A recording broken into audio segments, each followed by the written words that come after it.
We're talking about democracy versus the G20. We are the Toronto Truth Seekers here on Saturday afternoons with info on things that could be affecting the city of Toronto, including what's coming up in June. That's right, G20.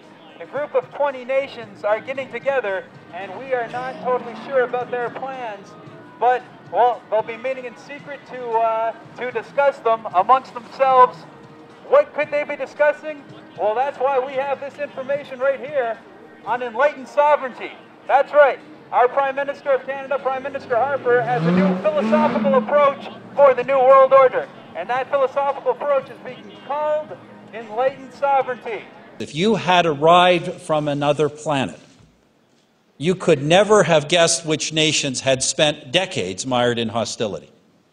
Now, you might call it the Fellowship of the Lifeboat.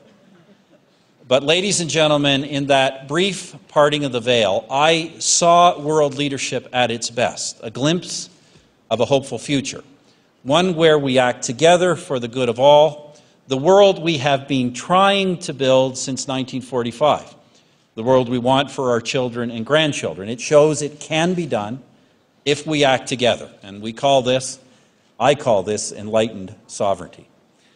And I believe our understanding in Washington, just in Washington, allowed us to avoid the cataclysm that otherwise really would have come to pass. But an agreement to act is just a start. It is acting on the agreement that matters.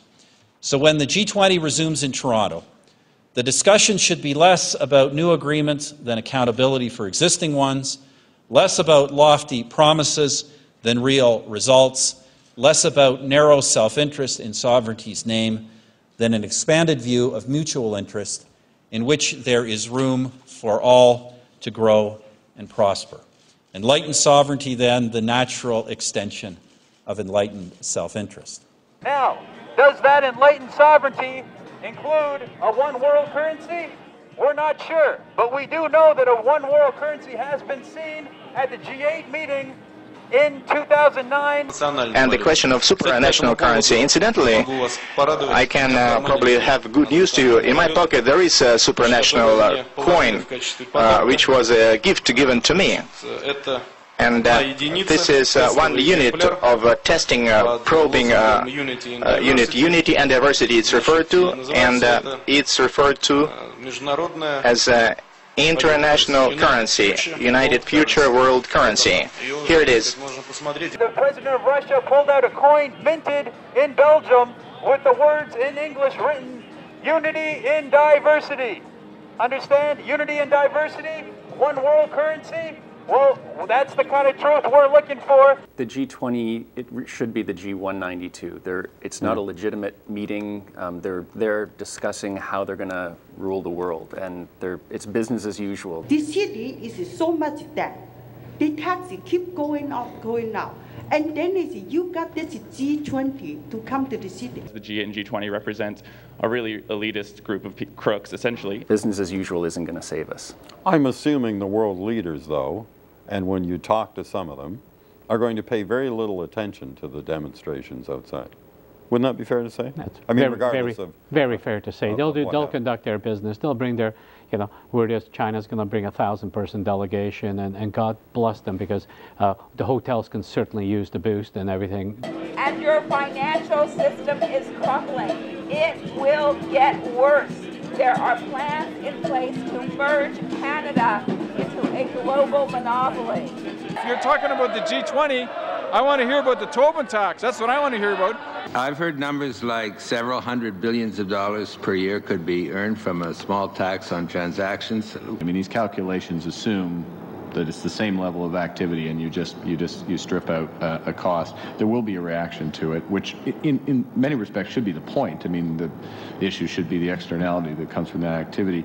But the other reaction that concerns us is the practicality of having everybody sign up to the same transaction tax, because the one reaction you can expect is that the activity will migrate to those jurisdictions that don't tax the transactions, and so the incidence it'll be greatly reduced, the proceeds. Now, vis-a-vis the incidence, it is likely to fall on the end borrower very clearly, not just in terms of, I mean, obviously importantly, individuals who are doing foreign exchange transactions for normal activities like going across the border to visit friends and family, but commercial borrowers and households. So it should be passed net through, and that is the conclusion with respect to a Tobin tax or financial transaction tax of the IMF, and that's the one tax they didn't recommend to the G20 this past weekend. So I'm looking forward to the G20. We got to tell Flaherty there is an interest in the Tobin tax. Our interest, not his interest. That's what I think about the G20. Check out the Tobin tax. Images, pictures, and black boxes, cameras, pyramids and intersections hitting my diameter like wanted something. All my freedom, you're seeing nothing. Images, pictures, and black boxes, cameras, pyramids and intersections hitting my diameter like wanted something. All my freedom, you're seeing nothing. I will conquer any content you carcasses conjure. You can't conjure. I'm the nerd of Allah. Your 40-watt bulb say alhamdulillah. I'm praying that your locks broke. You can't see me with your microscopes and techniques. Sign projects connected with the low financial bracket. By the way, the G8 summit runs from June the 25th to the 26th. That's in Huntsville. Then it will be followed immediately by the G20 summit meeting in Toronto. That is June 26th and June 27th. Here at Toronto Truth Seekers, just trying to stay calm, just trying to stay safe, just trying to keep Toronto as a peaceful place.